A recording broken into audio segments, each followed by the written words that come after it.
Halo guys, kembali lagi bersama saya Azu di channel Azu9 Review. Nah, kali ini mari kita lanjutkan alur cerita menjadi Tyrant di dalam game kematian. Dan part ke-13, mari kita mulai. 3 hari setelah berakhirnya stage kedua, bendera setengah tiang berkibar di seluruh penjuru kota Crossroad. Dengan kondisi itu, suasana di sana terasa sangat berat. Tapi seperti biasanya yang terjadi di kota Crossroad, mereka harus segera memulai mempersiapkan pertempuran pertahanan untuk stage berikutnya. Setelah menyelesaikan semua rutinitas tersebut, Ace kembali ke kediaman Lord Kota untuk beristirahat. Di dalam kereta, Ace memperhatikan notifikasi sistem yang menampilkan informasi tentang stage ketiga yang akan berlangsung 12 hari dan 9 jam lagi. Melihat waktu itu, Ace merasa jika itu sudah cukup untuk melakukan persiapan seperti biasanya. Tiba-tiba, Ace melihat ada seseorang yang melompat ke arah keretanya. Melihat orang yang mendekat, Ace segera memberitahukan Lucas. Tanpa sempat bereaksi, orang itu telah berhasil menyerang kereta kuda yang Ace tempati. Bahkan, Ace hampir terkena tusukan tombak dari orang tersebut. Sementara itu, wanita berambut putih yang menyerang kereta kuda justru merasa kebingungan sendiri. Karena awalnya, ia hanya ingin menghancurkan roda dari kereta kuda itu. Beberapa waktu setelahnya, Lucas segera menghentikan kereta kuda yang ia tunggangi dan memeriksa kondisi Ace. Setelahnya, ia segera menghampiri wanita yang menyerang kereta kuda mereka. Dengan perasaan kesal, Lucas segera menanyakan tentang siapa wanita itu, karena berani sekali menyerang Ace. Ia berniat akan menjebloskan wanita itu ke penjara dan menghukumnya seberat mungkin. Melihat wanita tersebut, Ace sadar jika wanita itu masihlah seorang gadis. Akan tetapi, Lucas segera menegurnya karena menurutnya mereka tidak boleh meremehkan musuh hanya karena usia mereka. Menurutnya, wanita itu adalah seorang prajurit yang terlatih secara resmi. Untuk memperjelas penjelasannya, Lucas meminta Ace untuk memperlihatkan pakaian yang wanita itu kenakan, yang mana itu merupakan seragam dari Royal Academy. Terlebih lagi, simbol yang ada di dada wanita itu juga membuktikan hal tersebut. Kemudian, Lucas bertanya kepada wanita itu, kenapa seorang murid dari Royal Academy bisa berada di sini? Lalu, ia memerintahkan wanita itu untuk menyebutkan identitasnya. Akan tetapi wanita itu justru merasa heran karena kenapa Lucas yang menanyakan dirinya. Bahkan ia sampai menyebut mereka berdua sebagai om-om mesum. Mendengar sebutan itu, Ace dan Lucas langsung menjadi sangat kesal karena menurut mereka berdua bukanlah om-om mesum. Tanpa mempedulikan protes Ace dan Lucas, wanita itu segera berkata jika mansion ini merupakan rumahnya. Dan saat ini ia kembali pulang setelah sekian lamanya. Akan tetapi ia justru menemukan prajurit penjaga yang belum pernah ia temui. Oleh karenanya ia menduga jika mereka merupakan gerombolan bandit yang selalu mengganggu kota. Atau bahkan mungkin saja Earl di wilayah lain tengah menjajah kota tersebut. Hingga saat ini wanita itu mengaku jika ia merasa kesulitan karena kurangnya informasi yang dimilikinya. Hingga akhirnya ia melihat ada orang yang datang ke sana menggunakan sebuah kereta kuda. Oleh karena itu ia bertindak untuk menghentikan mereka. Mendengar semua penjelasannya, Ace segera berteriak dengan kesal. Menurutnya, wanita itu bisa saja bertanya dengan damai dan tidak perlu sampai menghancurkan keretanya seperti itu. Akan tetapi, wanita itu menjawab jika sekolahnya mengajarkan untuk mendominasi keadaan jika ia mencurigai seseorang sebagai musuh. Karena itulah, ia menyerang kereta kuda untuk dapat mengendalikan keadaan. Akan tetapi, sebenarnya ia tidak bermaksud untuk menghancurkan keretanya seperti tadi, sehingga ia meminta maaf atas kejadian tersebut. Setelah memberikan semua penjelasan tersebut, wanita itu bertanya tentang siapa mereka dan kenapa mereka tinggal di rumah orang lain. Bahkan ia berkata jika nyawa mereka berdua bergantung dari jawaban mereka nantinya. Sehingga wanita itu pun menyarankan agar mereka berdua menjawab pertanyaan itu dengan sangat bijak. Mendapati perlakuan seperti itu, Lucas yang tengah kesal memerintahkan wanita itu untuk menghentikan omong kosongnya. Di sana adalah tempat tinggal dari Lord Crossroad. Oleh karenanya, tentu saja Ace yang tinggal di sana sebagai Lord Crossroad saat ini. Mendengar penjelasan tersebut, wanita itu merasa tidak masuk akal karena yang ia ketahui ayahnya lah yang merupakan Lord dari kota Crossroad. Mendengar pernyataan itu, Ace dan Lucas merasa sangat terkejut. Hingga akhirnya Ace mengerti akan situasi saat ini, di mana bocah yang berdiri di hadapannya merupakan Evangeline Cross. Mendengar Ace menyebutkan nama lengkapnya, Evangeline bertanya apakah Ace mengenali dirinya. Merespon pertanyaan itu, S pun berkata jika dirinya sering mendengar tentangnya dari ayah Evangeline. Sebenarnya saat mata mereka bertatapan, S sudah menduga jika bocah itu merupakan Evangeline Cross karena sorot mata itu sama persis seperti ayahnya. Akan tetapi S segera berpikir ulang karena dari apa yang ia ketahui, Evangeline merupakan seorang tanker wanita ranking SSR yang memiliki tubuh tinggi dan juga sangat cantik. Namun, bocil yang ada di hadapannya terlihat sangat pendek. Setelah berpikir sejenak, S berkata jika Evangeline jauh lebih pendek dari apa yang ia duga. Dalam hatinya, S mencoba memikirkan kembali kenapa Evangeline terlihat sangat berbeda dari apa yang ia ketahui. Padahal, semua karakter lainnya persis sama seperti yang digambarkan di dalam game. Seketika, lamunannya terhenti saat Lucas membisikkan sesuatu kepadanya, di mana Lucas berkata jika menilai seseorang dari penampilan terasa kurang etis. Dengan begitu, S menyadari kesalahannya, dan dengan tergugup, ia pun mencoba menjelaskan jika ada sebuah kesalahpahaman. Akan tetapi, Evangeline sudah terlanjur kesal karena merasa dihina, sehingga ia segera bertanya, apakah S memiliki banyak nyawa? Mendengar pertanyaan itu, S berkata jika ia hanya memiliki satu stok yang tersisa. Tapi Evangeline segera berkata jika seperti itu seharusnya S menjaganya dengan lebih baik lagi. Tanpa menunggu lama, Evangeline segera bersiap dengan tombak dan perisai di kedua tangannya. Dan dengan bersiap menyerang, Evangeline mengaku jika awalnya ia hanya ingin menghentikan kereta. Namun mulai sekarang ia akan serius menghadapi mereka.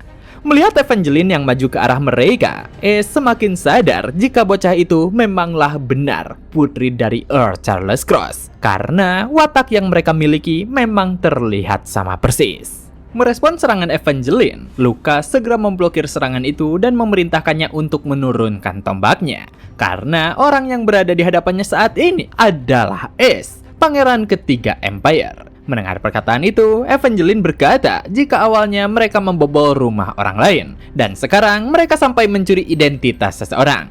Karena menurutnya, tidak mungkin pangeran ketiga yang terkenal gila itu bersedia datang ke tempat ini.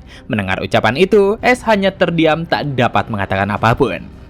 Setelah saling memberikan serangan, saat menghindari serangan, Evangeline berkata jika sepertinya kemampuan Lucas cukup baik. Mendengar pujian seperti itu, Lucas menyebut jika dirinya juga merupakan lulusan dari Royal Academy, di mana dirinya merupakan murid peringkat kedua dari angkatan 369 Royal Academy, Lucas McGranger.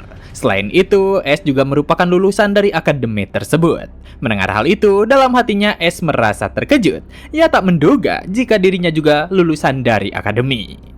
Melanjutkan ucapannya, Lucas berkata jika di antara 369 murid, S merupakan legenda akademi. Mendengar hal itu, S merasa sangat bangga dan penasaran tentang apa saja kehebatan dirinya saat itu. Sehingga ia meminta Lucas untuk segera memberitahukannya. Akan tetapi, Lucas segera berhenti berbicara, yang mana itu membuat S kebingungan. Kemudian dengan tergagap Lucas berkata jika S terlihat sangat tampan saat memutuskan untuk berhenti sekolah. Bahkan pada saat itu, S mendapatkan peringkat pertama dengan usahanya sendiri, meskipun itu adalah peringkat pertama dari belakang. Mendengar semua itu, S hanya bisa tersenyum sarkas atas semua pencapaian pemilik tubuh aslinya itu. Evangeline yang juga mendengarkan semua itu menyebut mereka kembali mengaku-ngaku sebagai seniornya. Karena jika mereka memang seniornya, maka ia pasti akan mengenali mereka. Sambil mengatakan jika dirinya adalah murid peringkat pertama dari angkatan 375 Royal Academy. Evangeline pun bergerak maju dan berniat untuk menyerang ke arah Lucas. Dengan sangat cepat, serangan tombak Evangeline terus beradu dengan pedang Lucas. Meski begitu, setelah beberapa kali mereka masing-masing melancarkan serangan, tetap belum ada satupun yang mengalami luka dan menyerah. Bahkan, serangan Lucas yang terkenal cepat dan kuat juga masih dapat ditangkis oleh Evangeline menggunakan tamengnya. Melihat dua orang yang masih terus bertarung seperti itu, S merasa jika mereka berdua cukup seimbang. Mungkin saja itu juga karena mereka berdua merupakan karakter yang sama-sama berada di peringkat SSR. Jika diperhatikan dengan seksama, dua ranking SSR seperti mereka bisa dianggap sebagai dewa perang yang ada di dunia itu. Tapi jika hal itu terus berlanjut, maka salah satu di antara mereka bisa saja terluka. Oleh karenanya, S memutuskan untuk mencoba menghentikan mereka. Dengan berjalan mendekati mereka berdua, S berkata jika semua itu sudah cukup. Menurutnya ada sebuah kesalahpahaman dalam hal ini, sehingga ada baiknya jika mereka mendiskusikannya secara baik-baik. Tapi ternyata tidak ada seorang pun di antara mereka yang mendengarkan ucapannya tersebut. Meskipun sudah berkali-kali mengatakan hal tersebut, tapi mereka berdua masih terus fokus dengan pertarungan mereka. Hingga akhirnya Ace pun menyerah untuk mencoba memanggil mereka berdua. Dari apa yang terlihat, mereka sama sekali tidak akan bisa mendengar apa yang dirinya ucapkan. Karena saat ini mereka sedang fokus terhadap satu sama yang lainnya. Dengan begitu, Ace mendapatkan sebuah ide di mana dirinya berniat untuk masuk ke dalam pertarungan dan mengganggu ritme mereka. Seharusnya hanya dengan serangan yang tidak terlalu kuat akan bisa untuk menghentikan pertarungan itu. Jadi yang harus ia lakukan hanyalah memukul mereka berdua dengan pelan. Anehnya, begitu Ace hanya ingin memberikan serangan kecil, baru lead miliknya justru menunjukkan angka 777, yang mana itu berarti jackpot. Melihat jackpot yang muncul, Ace justru merasa sangat terkejut, karena dengan hanya tenaga yang sangat kecil saja, bisa dapat menyebabkan damage yang sangat luar biasa. Mendapatkan damage seperti itu di saat yang tidak ia inginkan, Ace merasa dirinya sangat tidak beruntung. Lucas yang melihat itu segera berkata jika pukulan Ace sangat luar biasa. Saat Lucas ingin bertanya bagaimana Ace melakukannya, Ace segera memotong ucapannya dengan berkata jika ada masalah yang lebih penting lagi untuk saat ini. Seketika perhatian mereka tertuju kepada Evangeline yang telah terpental dan menghantam tembok hingga temboknya hancur. Melihat hal itu, Lucas bertanya kenapa Ace sangat kejam sekali terhadap bocil itu. Saat membantah perkataan Lucas, Ace pun melirik ke arah tembok dan tameng Evangeline yang telah hancur. Melihat kondisi itu, mereka berdua merasa khawatir dan berharap jika Evangeline masih hidup. Saat Evangeline masih sangat kecil, setiap monster yang menyerang ibunya, ia selalu mendatangi kamarnya. Pada saat itu, ibunya selalu tersenyum dan berkata jika ia datang untuk memastikan Evangeline tidak menangis karena para monster itu. Akan tetapi, Evangeline mengetahui kebenarannya. Yang takut kepada para monster bukanlah dirinya, melainkan ibunya. Untuk menenangkan ibunya, Evangeline berkata jika ayahnya selalu mengalahkan monster itu. Jadi, tidak ada alasan bagi ibunya untuk takut. Mendengar ucapan itu, ibunya merasa kembali tenang dan tersenyum lembut kepadanya. Dan tanpa ibunya sadari, suatu saat putrinya juga akan maju ke medan perang yang penuh dengan darah. Pada saat itu, Evangeline terbangun dari pingsannya. Saat terbangun, Evangeline mengenali ruangan dan aroma tempat tersebut, yang mana itu merupakan kamarnya saat ia masih kecil. Tak lama setelahnya, pintu kamar terbuka dan seseorang berjalan masuk. Sebelum ia sempat melihat sosok itu masuk, Evangeline segera berkata jika sudah bertahun-tahun berlalu. Kemudian ia menanyakan kabar dari orang tersebut. Sebelum ada jawaban, Evangeline kembali berkata untuk tidak perlu menjawab pertanyaan itu, karena tanpa diberitahu pun, ia telah mengerti di mana ayahnya selalu mengutamakan perburuan dari monster. Meskipun berkata seperti itu, sebenarnya dalam hati Evangeline ia sadar jika bukan itu yang ingin dirinya ucapkan. Tapi tiba-tiba Ace mulai mengucapkan permintaan maaf dan berkata jika dirinya bukanlah ayah Evangeline. Menyadari jika itu bukan ayahnya, Evangeline segera bangun dari tempat tidurnya dan berusaha mengambil senjatanya. Akan tetapi ia segera terkejut melihat tangannya yang dipenuhi oleh perban. Setelah mencoba mengingat kembali apa yang terjadi, Evangeline kembali menyebut Ace sebagai om-om mesum yang kemarin. Mendengar ucapan itu, Ace segera menyangkalnya dan berkata jika dirinya bukanlah om-om. Namun, Evangeline tidak mempedulikan perkataan Ace dan berkata jika Ace merupakan om-om yang terlihat lemah tapi ternyata memiliki kekuatan yang mantap. Mendengar dirinya disebut om-om, Ace pun menjadi sangat kesal dan berkata jika dirinya tidak lemah dan juga bukanlah om-om mesum. Akan tetapi, Ace segera mencoba untuk tenang dan memperkenalkan kembali dirinya kepada Evangeline.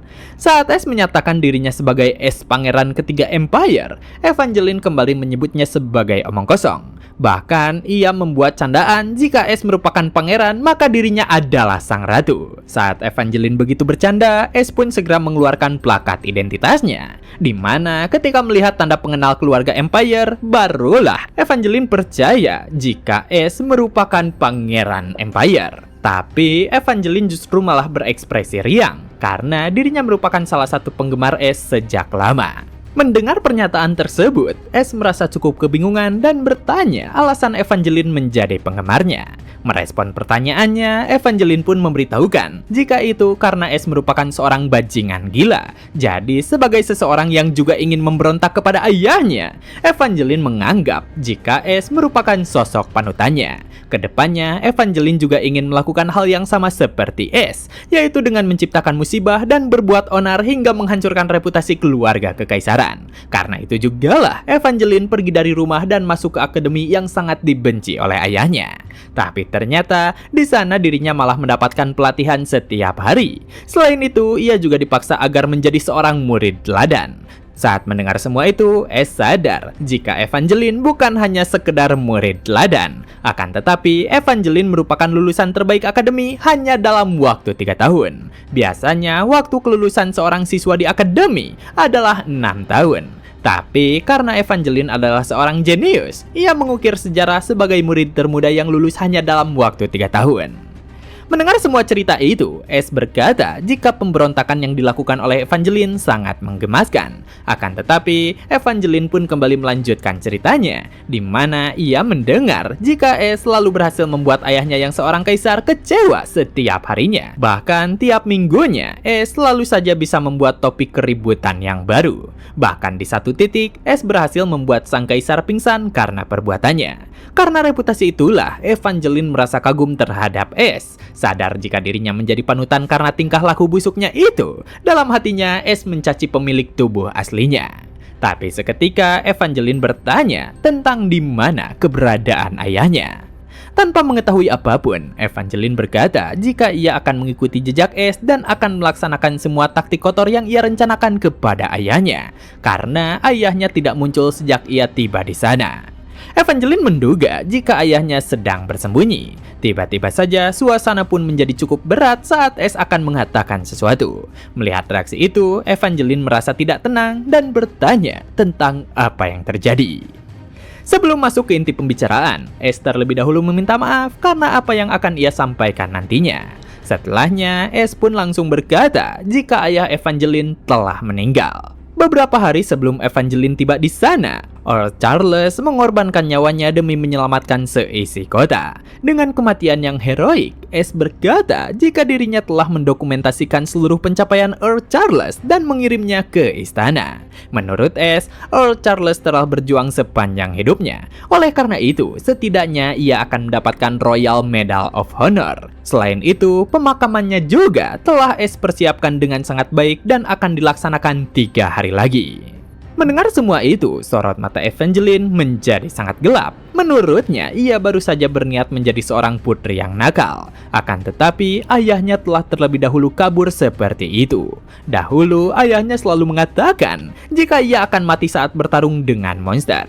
Menurutnya, ayahnya telah menepati janjinya. Melihat reaksi Evangeline sebagai Lord Kota saat ini, S pun kembali menyampaikan permintaan maafnya. Menurut S, kematian Earl Charles adalah tanggung jawabnya, sehingga ia tidak keberatan jika Evangeline mengarahkan semua amarahnya kepada dirinya. Mendengar ucapan itu, Evangeline bertanya, apakah S benar-benar sang pangeran? Karena dari informasi yang ia dengar selama ini, S tidak pernah peduli kepada orang lain dan selalu berbuat seenaknya. Dengan kata lain, S merupakan seorang pangeran gila. Mendengar ucapan itu, S pun meminta Evangeline untuk berhenti mengatakan dirinya sebagai om-om dan gila di depan mukanya. Singkat cerita, Evangeline mengucapkan terima kasihnya karena telah merawat lukanya. Tanpa menjawab ucapan terima kasihnya itu, S berkata jika di depan kamar itu ada pelayan yang akan membantunya jika memerlukan apapun. Sehingga Evangeline bisa memanggil mereka jika menginginkan sesuatu. Ketika S akan meninggalkan kamar itu, Evangeline menyampaikan permintaan maafnya atas semua yang telah ia lakukan. Mendengar hal itu, S pun dengan santai berkata jika itu bukanlah apa-apa. Dan untuk saat ini, S memintanya agar beristirahat saja terlebih dahulu. Dan begitulah, part kali ini telah selesai. Jangan lupa like jika kalian suka dengan konten yang kami bawakan. Serta terima kasih banyak kepada kalian semua yang telah menonton video kali ini. Saya Azu dan sampai jumpa kembali di video berikutnya.